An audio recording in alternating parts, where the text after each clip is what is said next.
Hello നമസ്കാരം. അപ്പോൾ ഇന്നത്തെ എപ്പിസോഡിൻ്റെ സ്റ്റോറിയിലേക്ക് എല്ലാവർക്കും സ്വാഗതം കേട്ടോ. അങ്ങനെ അലീനയ്ക്ക് ഒരുപാട് ജോലികൾ ഏൽപ്പിച്ചു കൊടുക്കുകയാണ് വൈജയന്തി. രാത്രിയിലേക്കുള്ള ഭക്ഷണത്തിൻ്റെ മെനു പറയുന്നു ചപ്പാത്തിയും ചിക്കനൊക്കെ വേണം. അമ്മയ്ക്ക് ചിക്കനൊന്നും പറ്റത്തില്ല, അമ്മയ്ക്ക് ചെറുപയറിട്ട കഞ്ഞി മതി എന്നൊക്കെ പറയാണ്. അതുപോലെ ബാലചന്ദ്രൻ ഉച്ചയ്ക്ക് ഉണ്ണാൻ വരും, വിളമ്പി കൊടുക്കണം എന്നൊക്കെ പറഞ്ഞിട്ട് വൈജയന്തി പോവാനായിട്ട് നിൽക്കുമ്പോൾ പെട്ടെന്ന് തിരിഞ്ഞിട്ട് പറയുന്നുണ്ട് മറ്റൊരു കാര്യം കൂടി പറയാം. ബാലചന്ദ്രൻ്റെ അടുത്ത് ഇന്നേ വരെ ഒരു സെർവൻസും കിന്നാരം പറയാനായിട്ട് നിന്നിട്ടില്ല, പറഞ്ഞതിൻ്റെ അർത്ഥം മനസ്സിലായല്ലോ എന്ന് ചോദിക്കുകയാണ്. അപ്പോൾ ചിരിച്ചുകൊണ്ട് അലീന പറയുന്നുണ്ട്, എന്നെക്കുറിച്ച് അറിയാത്തത് കൊണ്ടാണ് ഇങ്ങനെയൊക്കെ പറയുന്നത് എന്ന് പറയാട്ടോ. നിന്നെക്കുറിച്ച് ഞാൻ എന്തിനാ അറിയുന്നത്? നീ ആരാന്നാ നിൻ്റെ വിചാരം? നിന്നെക്കുറിച്ച് അറിയേണ്ട യാതൊരു കാര്യമില്ല, നീ എന്നെക്കുറിച്ച് അറിഞ്ഞാൽ മതി, ഇങ്ങോട്ട് കൂടുതൽ അറിയിക്കാനായിട്ട് നിൽക്കണ്ട കേട്ടോ എന്നൊക്കെ പറഞ്ഞിട്ട് വൈജയന്തി പോവാണ്. അങ്ങനെ പോയിട്ട് വീണ്ടും തിരിച്ചു വരുന്നുണ്ട്. നിനക്ക് മെഷീനൊക്കെ യൂസ് ചെയ്യാൻ അറിയുമെന്ന് ചോദിച്ചുകൊണ്ട്. അപ്പോൾ ഇല്ലയെന്ന് പറയട്ടോ. അപ്പോൾ വാഷിംഗ് മെഷീൻ അതുപോലെ ഓവനൊക്കെ യൂസ് ചെയ്യാൻ അറിയുമെന്ന് ചോദിക്കുകയാണേ. അപ്പോൾ അലീന പറയുന്നത് എനിക്ക് അവിടെ സ്നേഹനികേതനത്തിൽ അതൊന്നും ഇല്ലായിരുന്നു എന്ന് പറയുമ്പോൾ നിന്നെ നശിച്ച ഓർഫനേജിൻ്റെ കാര്യത്തിൽ ഉണ്ടായിരുന്നോ എന്നല്ല ചോദിച്ചത്, അത് ഉപയോഗിക്കാൻ അറിയാമോ എന്നാണ് ചോദിച്ചതെന്ന് പറയട്ടോ. ഇല്ല എന്ന് പറയണം. എന്നാൽ വാ കാണിച്ചു തരാം, ഒറ്റ പ്രാവശ്യമേ കാണിച്ചു തരുള്ളൂ, അത് കണ്ട് പഠിച്ചോളണം. എന്നിട്ട് അലീനയും കൂട്ടി വൈജയന്തി പോവാട്ടോ. പിന്നീട് കാണിക്കുന്നത് മാമച്ചായനെയാണേ. മാമച്ചായൻ ആരെങ്കിലും വരുന്നുണ്ടോയെന്ന് ഇങ്ങനെ ഒളിഞ്ഞു നോക്കുക കേട്ടോ. അപ്പോൾ ആരും വരുന്നില്ല എന്ന് കണ്ടിട്ട് പെട്ടെന്ന് സിഗരറ്റ് വലിക്കുകയാണേ. അത് രേവതിക്കുട്ടി കാണാം കേട്ടോ. രേവതിക്കുട്ടി ഇങ്ങനെ കണ്ടിട്ട് പെട്ടെന്ന് പോയിട്ട് നമ്മുടെ ഗ്രേസമ്മയെ വിളിച്ചുകൊണ്ട് വരികയാണ്. എങ്ങോട്ടേക്ക് കൊണ്ടുപോകുന്നത് കൊച്ചെന്ന് ചോദിച്ചുകൊണ്ട് വരും കേട്ടോ ഗ്രേസമ്മ. വാ ഒരു സൂത്രം കാണിച്ചു തരാമെന്ന് പറഞ്ഞിട്ടാണ് രേവതിക്കുട്ടി കൊണ്ടുവരുന്നത്. അങ്ങനെ കൊണ്ടുവന്നിട്ട് മാമച്ചായൻ സിഗരറ്റ് വലിക്കുന്നത് കാണിച്ചു കൊടുക്കുകയാണ്. പെട്ടെന്ന് മാമച്ചായൻ തിരിഞ്ഞു നോക്കുന്ന സമയത്ത് ഇവരെ രണ്ടുപേരെയും കാണുകയാണ്. എന്നിട്ട് ആകെ ഷോക്കാവുന്നു. വായിലാണെങ്കിൽ സിഗരറ്റിൻ്റെ പുക ഇങ്ങനെ നിറഞ്ഞു നിൽക്കുകയാണ്. സിഗരറ്റും എല്ലാം താഴേക്ക് കളിയാട്ടോ. എന്താ മാമച്ചായ ഇത്? മാമച്ചായനോട് ഡോക്ടർ പറഞ്ഞിട്ടല്ലേ സിഗരറ്റ് വലിക്കരുതെന്ന് എന്നൊക്കെ പറഞ്ഞ് വഴക്ക് പറയട്ടെ. നിർത്തി, ഇനിയില്ല, ഇത് ലാസ്റ്റാണ്. ഇത് എത്രാമത്തെ പ്രാവശ്യം മാമച്ചായ ലാസ്റ്റാണെന്ന് പറയുന്നത്, നിർത്തി എന്ന് പറയുന്നത്? ഇത് മൂന്നാമത്തെ പ്രാവശ്യം. ഡോക്ടറെ അടുത്ത് ചെല്ലുമ്പോൾ ഡോക്ടർ ചോദിക്കും സിഗരറ്റ് വലിയുണ്ടോ, കള്ളുകുടിയുണ്ടോ, അല്ലെങ്കിൽ ഷുഗർ കഴിക്കാറുണ്ടോ? ഒന്നും ഇല്ല എന്നുള്ള രീതിയിൽ നല്ല കുട്ടിയായിട്ട് നിൽക്കും. എന്നിട്ട് വീട്ടിൽ വന്നിട്ട് ചെയ്യുന്നതോ ഡോക്ടർ എന്തൊക്കെയാണ് പറഞ്ഞേക്കുന്നത്, ഇനി ഒന്നും വരാനില്ല. ഇനി അപ്പോൾ മാമച്ചായൻ പറയുന്നുണ്ട്, കഴിഞ്ഞു പോയതിനെക്കുറിച്ച് പറയാതെ ഇനി വരാനുള്ളതിനെക്കുറിച്ച് പറയൂ ഗ്രേസമ്മ എന്ന് പറയാട്ടോ. വരാനുള്ളതിനെക്കുറിച്ച് ഡോക്ടർ പറഞ്ഞിട്ടുണ്ടല്ലോ, എന്ത് ഫാറ്റി ലിവർ, ക്യാൻസർ, അങ്ങനെയുള്ള എല്ലാ ഹാർട്ട് അറ്റാക്ക്, അങ്ങനെയുള്ള അസുഖങ്ങളൊക്കെ വരാനുണ്ടെന്നും ഡോക്ടർ പറഞ്ഞിട്ടുണ്ടല്ലോ എന്ന് പറയട്ടോ. അപ്പോൾ അതൊന്നും ഓർമ്മിപ്പിക്കല്ലേ എന്ന് പറയട്ടോ. അപ്പോൾ രേവതിക്കുട്ടി അങ്ങോട്ടേക്ക് വന്നിട്ട് പറയുന്നുണ്ട്, ഈ വീട്ടിൽ പല സ്ഥലത്തും കുഴിബോംബ് പോലെ സിഗരറ്റും മിഠായികളും അതുപോലെയുള്ള സാധനങ്ങളൊക്കെ ബ്രാൻഡിയും ഒക്കെ ഒളിപ്പിച്ച് വെച്ചേക്കാണ്. അപ്പോൾ അതൊക്കെ ഒളിപ്പിച്ച് വെച്ചേക്കാന്ന് പറയട്ടോ രേവതിക്കുട്ടി. അപ്പം മാമച്ചായൻ പറയുന്നുണ്ട്, നിനക്ക് ഞാൻ വെച്ചിട്ടുണ്ട്, നീ ഇവിടെ ചാരപ്പണിയും കൊണ്ട് ഇറങ്ങിയേക്കാണല്ലേ, നീയാണ് ഇതിനൊക്കെ കാരണം, നിന്നെ ഞാൻ ശരിയാക്കി തരാമെന്ന് പറയട്ടോ.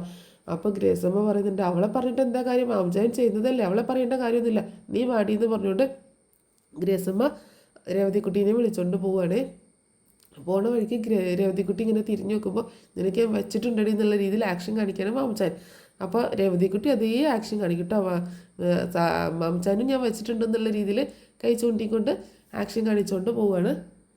പിന്നീട് കാണിക്കുന്നത് അലീന ടിഫിനൊക്കെ റെഡിയാക്കുക കേട്ടോ. ടേബിളിൽ ബ്രേക്ക്ഫാസ്റ്റും സാധനങ്ങളൊക്കെ റെഡിയാക്കി വെക്കുന്നതാണ്. ആ സമയത്ത് വൈജയന്തി അങ്ങോട്ടേക്ക് വരികയാണ്. അമ്മയ്ക്ക് ഫുഡ് കൊടുത്തോന്ന് ചോദിക്കുകയാണ്. ഇല്ല, കൊടുത്തില്ല എന്ന് പറയണോ? നിനക്ക് തോന്നുന്ന സമയത്താണോ കൊടുക്കേണ്ടത്?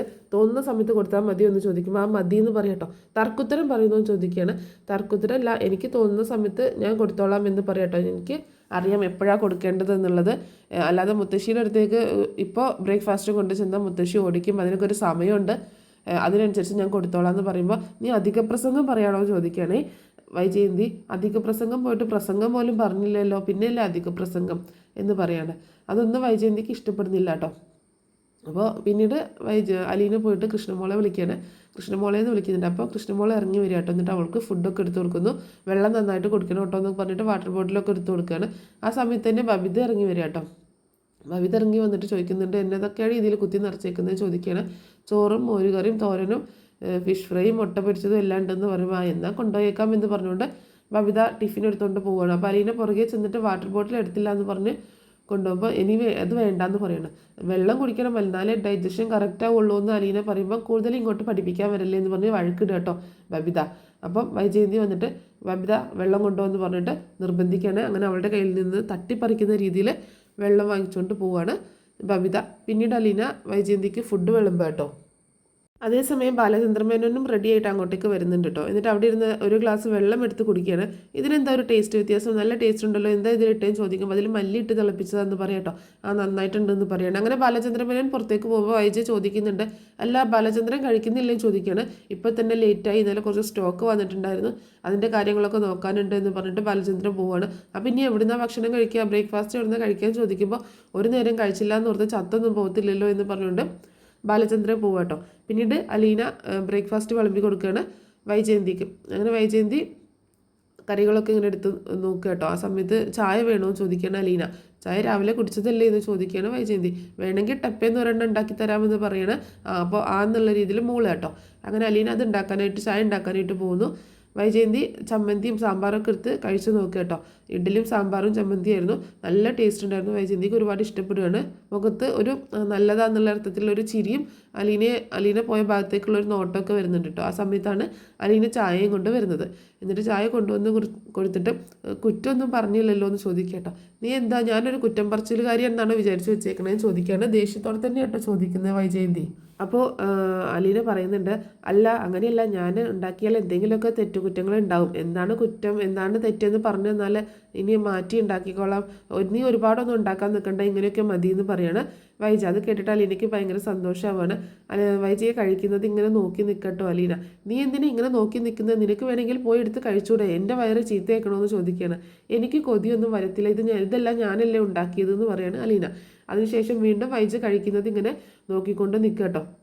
ആ സമയത്ത് രോഹിത് ഇറങ്ങി വരികയാണ്, അമ്മയെന്ന് വിളിച്ചുകൊണ്ട് വരികയാണ്.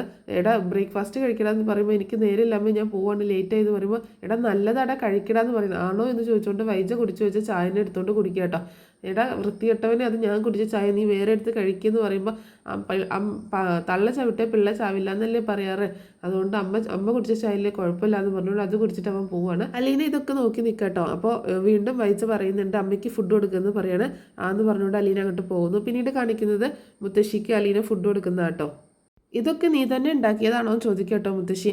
അതെ ഞാൻ തന്നെ ഉണ്ടാക്കിയതാണ്, നല്ലതാണല്ലോ എന്ന് പറയണേ. മുത്തശ്ശിയുടെ മോളും പറഞ്ഞു നല്ലതാണെന്ന് പറയണ അലീന. അവൾ അങ്ങനെ പറഞ്ഞോ, അവൾക്ക് ഇഷ്ടപ്പെട്ടു കഴിഞ്ഞാൽ രക്ഷപ്പെട്ടു, അവൾ അങ്ങനെയൊന്നും സാധാരണ പറയാത്തതാണ് എന്ന് പറയാട്ടോ. ഞാൻ ചായ ഇട്ട് കൊടുത്തു, അത് നല്ലതാണോ എന്ന് ചോദിച്ചപ്പോൾ മൂളുക ചെയ്യും, നല്ലതാണെന്നുള്ള അർത്ഥത്തിൽ മൂളുകയും ചെയ്തു എന്ന് പറയാട്ടോ. എങ്കിൽ കുഴപ്പമൊന്നുമില്ല, അവൾക്ക് ഇഷ്ടപ്പെടാമെന്ന് പറഞ്ഞിട്ടുണ്ടെങ്കിൽ അത് വലിയ കാര്യം തന്നെയാണ്, അവളെ ഇഷ്ടപ്പെടുത്തുക എന്ന് പറഞ്ഞിട്ടുണ്ടെങ്കിൽ വലിയ കാര്യമാണ് എന്ന് പറയാട്ടോ. ആ സമയത്ത് വൈജ അങ്ങോട്ടേക്ക് വന്നിട്ട് അമ്മേ ഞാൻ ബാങ്കിലേക്ക് പോവാണ്, നേരം വൈകിയല്ലോ എന്ന് ചോദിക്കണേ. സാരമില്ല ഞാൻ പോവാണ്, ഞാൻ പോയിട്ട് വരാം. അപ്പോൾ എന്നിട്ട് അലീനോട് പറയുന്നുണ്ട്, എടി ഞാൻ പോയി കഴിഞ്ഞാൽ ഗേറ്റും അതിലൊക്കെ അടച്ചോളണം, പിന്നെ ബാലചന്ദ്രൻ ഉച്ചയ്ക്ക് ഉണ്ണാൻ വരും, ഊണ് വിളമ്പി കൊടുത്തോളണം എന്ന് പറയണേ. അങ്ങനെ വൈജ അവിടെ നിന്ന് പോകണം. ആ സമയത്ത് മുത്തശ്ശി പറയുന്നുണ്ട് ഞാൻ തന്നെ കഴിച്ചോളാം മോളെ, നീ പോയിട്ട് ആ വാതിലും ഗേറ്റൊക്കെ അടച്ചിട്ട് വാ എന്ന് പറഞ്ഞിട്ട് പറഞ്ഞേക്കുന്നു. പിന്നീട് കാണിക്കുന്നത് മാമച്ചാനെ കേട്ടോ. മാമച്ചാൻ ആരും കാണാതെ വന്നിട്ട് വിസ്കി എടുത്ത് കുടിക്കുക കേട്ടോ. ബ്രാൻഡി കുപ്പി എടുത്തിട്ട് ഒരു മദ്യം എടുത്ത് കഴിക്കുകയാണ്. പെട്ടെന്ന് തിരിഞ്ഞു നോക്കുമ്പോൾ രേവതിക്കുട്ടീനെ കാണുക കേട്ടോ. നീ എന്താ ഇവിടെയെന്ന് ചോദിക്കണേ. ഞാനിവിടെ കുറച്ച് മുഷിഞ്ഞ് ഡ്രസ്സൊക്കെ വാഷിംഗ് മെഷീനിൽ ഇടാനായിട്ട് എടുക്കാൻ വന്നതാന്ന് പറയട്ടോ. അതെടുക്കാൻ വന്നാൽ അങ്ങനെ പതുങ്ങി നിൽക്കുകയാണോ വേണ്ട, എന്തെങ്കിലും മൂളിപ്പാട്ടൊക്കെ പാടിയിട്ട് നിന്നൂടെയെന്ന് ചോദിക്കുകയാണേ. എന്താണ് ഒരു കളർ വെള്ളം ആ ഗ്ലാസ്സിൽ ഒഴിച്ച് കുടിച്ചത് എന്ന് ചോദിക്കേണ്ട രേവതിക്കുട്ടി ആ സമയത്ത്. അത് ഞാനൊരു മരുന്ന്, ഒരു ടോണിക്കാണ് കുടിച്ചതെന്ന് പറയട്ടോ. ടോണിക്കുള്ളതാണെങ്കിൽ ടോണി കുടിച്ചാൽ പോരെ, സാർ എന്തിനാ കുടിച്ചതെന്ന് ചോദിക്കുകയാണെ. തമാശ കേട്ട് ഞാൻ ചിരിച്ചു എന്ന് പറഞ്ഞ് കളിയാക്കുന്ന രേവതിക്കുട്ടീനെ. എനിക്ക് മനസ്സിലായി, അത് ബ്രാൻഡി വിസ്കി അല്ലേ, മദ്യമല്ലേ കുടിച്ചതെന്ന് പറയട്ടോ. ഞാൻ ഗ്രേസമ്മ പറഞ്ഞു കൊടുക്കുമെന്ന് പറയണേ. ഇതെങ്ങാനും നീ ഗ്രേസമ്മയോട് പറഞ്ഞു കൊടുത്താൽ നിന്നെ ഞാൻ ഇവിടുന്ന് പിരിച്ചു വിടും എന്ന് പറയട്ടോ. പിരിച്ചു വിട്ടാൽ ഞാൻ അപ്പം തന്നെ ജോയിൻ ചെയ്യുമെന്ന് പറയണേ രേവതിക്കുട്ടി. നിൻ്റെ ശമ്പളം ഞാൻ കട്ട് ചെയ്യുമെന്ന് പറയുമ്പോൾ കട്ട് ചെയ്തോ എന്നാലും ഞാൻ പറഞ്ഞു കൊടുക്കുമെന്ന് പറഞ്ഞിട്ട് രേവതിക്കുട്ടി അവിടെ നിന്ന് പോവാണേ. പിന്നീട് കാണിക്കുന്നത് രേവതിക്കുട്ടി ഭക്ഷണം വിളമ്പി കൊടുക്കട്ടോ മാമച്ചായന്. ആ സമയത്ത് ഇങ്ങനെ സൂത്രത്തിൽ മാമച്ചായനെ നോക്കുന്നുണ്ട്, മാമച്ചായൻ ഇവളെയും നോക്കുന്നുണ്ട് കേട്ടോ. അങ്ങനെ ഇവള് പറയുന്നുണ്ട്, രേവതിക്കുട്ടി പറയുന്നുണ്ട് ഇന്ന് ഞാനൊരു സൂത്രം കണ്ടുപിടിച്ചു, എന്താന്ന് പറയണേ. അപ്പോൾ മാമച്ചായൻ ഇങ്ങനെ ചുണ്ടിൽ കൈവച്ചുകൊണ്ട് പറയല്ലേ നാങ്ങി കാണിക്കുന്നത്. ഇവിടെ ഒരാളുടെ കള്ളത്തരം ഞാൻ കണ്ടുപിടിച്ചു എന്ന് പറയാട്ടോ. എന്ത് കള്ളത്തരം, എന്താ നീ കണ്ടുപിടിച്ചതെന്ന് ചോദിക്കുമ്പോൾ ഒരാളിങ്ങനെ പാത്ത് പതുങ്ങി ബ്രാൻഡി കുടിക്കുന്നത് ഞാൻ കണ്ടു എന്ന് പറയണേ. അതാരാ അപ്പോൾ എന്ന് ചോദിക്കുമ്പോൾ മാമച്ചായൻ വേഗം പറയുന്നുണ്ട് ജോസൂട്ടി എന്നിട്ടോ. ജോസൂട്ടി ഒന്നുമില്ല, ഈ പറയുന്ന ആൾ തന്നെയാന്ന് രേവതിക്കുട്ടി പറയുമ്പോൾ മാമച്ചായ എന്ന് വിളിക്കട്ടോ. ഗ്രേസമ്മയുടെ ഒരു സ്ലാങ് ഉണ്ടല്ലോ, ഒരു ഒച്ചത്തിൽ വിളിക്കുന്നത് മാമച്ചായ എന്ന്, അങ്ങനെ വിളിക്കുകയാണ്. ഇല്ല ഞാൻ കുടിച്ചിട്ടൊന്നുമില്ല, ഇവള് വെറുതെ കള്ളം പറയാന്ന് പറയുമ്പോൾ മാമച്ചായൻ വീണ്ടും തുടങ്ങിയല്ലേ, വെറുതെ അല്ല രോഗമൊന്നും മാറാത്തത്, എന്നൊക്കെ പറയാട്ടോ. അപ്പം രേവതിക്കുട്ടീനെ ഒരുപാട് വഴക്ക് പറയാണ്, നിനക്ക് ഞാൻ വെച്ചിട്ടുണ്ട്, നിന്നെ ഞാൻ ശരിയാക്കി തരാടി, നിന്നെ ഞാൻ ഇവിടുന്ന് പിരിച്ചു വിടും എന്നൊക്കെ പറയാട്ടോ. അപ്പോൾ രേവതിക്കുട്ടി ആയിക്കോട്ടെ ആയിക്കോട്ടെ എന്നുള്ള രീതിയിൽ നിൽക്കുകയാണ്. അങ്ങനെയാണെങ്കിൽ ഞാനൊരു കാര്യം കൂടി പൊളിക്കുന്നു പറയാട്ടോ. എന്താ അതെന്ന് ചോദിക്കട്ടോ. നീ മര്യാദക്ക് മിണ്ടാതിരുന്നു, അതാ നിനക്ക് നല്ലത്. നിന്നെ ഞാൻ ഇവിടുന്ന് ഒഴിവാക്കും, നിന്നെ ഞാൻ ഓരോന്ന് പറഞ്ഞുകൊണ്ടിരിക്കട്ടോ. അവളെങ്ങനെ വഴക്ക് പറഞ്ഞുകൊണ്ടിരിക്കുകയാണ്. അപ്പോൾ അവളെന്തിനാ മെക്കിട്ട് കയറുന്നത്, നീ പറ കൊച്ചെന്ന് പറയാട്ടോ ഗ്രേസമ്മ. അപ്പോൾ പറയുന്നുണ്ട്, ആരുമില്ലാത്ത നേരം നോക്കി കിച്ചണിൽ വന്നിട്ട് അവലോസുണ്ട കട്ട് തിന്നുന്നു പറയട്ടോ. എൻ്റെ മാമച്ചായ വെറുതെ അല്ല മാമച്ചായൻ്റെ ഷുഗർ ലെവൽ കുറയാത്തത്, ഇങ്ങനെയൊക്കെയാണോ എന്നൊക്കെ ചോദിക്കുക കേട്ടോ. അങ്ങനെയൊന്നുമില്ല, ഇവള് വെറുതെ ചുമ്മാ പറയുന്നത്, ഇവളെ ഞാൻ എന്ന് പറഞ്ഞുകൊണ്ട് അടിക്കാനായിട്ട് കൈ വാങ്ങുന്ന സമയത്ത് രേവതിക്കുട്ടി പെട്ടെന്ന് ഓടിപ്പോയിട്ട് ഗ്രേസമ്മയുടെ പുറകിൽ ഒളിക്കുകയാണേ. ഗ്രേസമ്മയ്ക്ക് ഇതൊക്കെ കണ്ടിട്ട് ചിരിയൊക്കെ വരുന്നുണ്ട്. എൻ്റെ മാമച്ചായ നിങ്ങളിങ്ങനെ കൊച്ചു കുട്ടികളെ പോലെ കളിക്കാതെ എന്നൊക്കെ പറയണം. അപ്പം ഗ്രേസമ്മയുടെ പുറകിലുള്ള രേവതിയോട് പറയുന്നുണ്ട്, ഇവളും ഞാനും കൂടി ഒരു വീട്ടിൽ ഒരിക്കലും പോകത്തില്ല, ശരിയാവത്തില്ല, ഒന്നിച്ച് പോകത്തില്ല എന്ന് പറയുമ്പോൾ നിങ്ങൾ ഒന്നിച്ച് പോവണ്ട എന്ന് പറയാണ് ഗ്രേസമ്മ. പിന്നീട് കാണിക്കുന്നത് ബാലചന്ദ്രമേനോന് ഊണ് കഴിക്കാൻ വരുന്നതാണേ. ബാലചന്ദ്രമേനോന് വന്നിട്ട് ഗേറ്റ് തുറന്ന് കാറകത്തേക്ക് കയറിയിട്ട് കോളിംഗ് ബെല്ല് അടിക്കുന്ന സമയത്ത് അലീന വന്ന് കതക് തുറക്കുകയാണ്. കതക് തുറന്ന് നിൽക്കുന്ന അലീനയെ കാണിച്ചുകൊണ്ടാണ് ഇന്നത്തെ എപ്പിസോഡ് അവസാനിക്കുന്നത്. അപ്പോൾ ഈ സ്റ്റോറി നിങ്ങൾക്ക് ഇഷ്ടപ്പെട്ടിട്ടുണ്ടെങ്കിൽ ഒന്ന് ലൈക്കും സബ്സ്ക്രൈബും കമൻറ്റൊക്കെ ചെയ്യാം കേട്ടോ. പ്രൊമോ സ്റ്റോറി, നാളത്തെ എപ്പിസോഡിൻ്റെ സ്റ്റോറി ഉടനെ തന്നെ ഞാൻ അപ്ലോഡ് ചെയ്യുന്നതായിരിക്കും. Thanks for watching.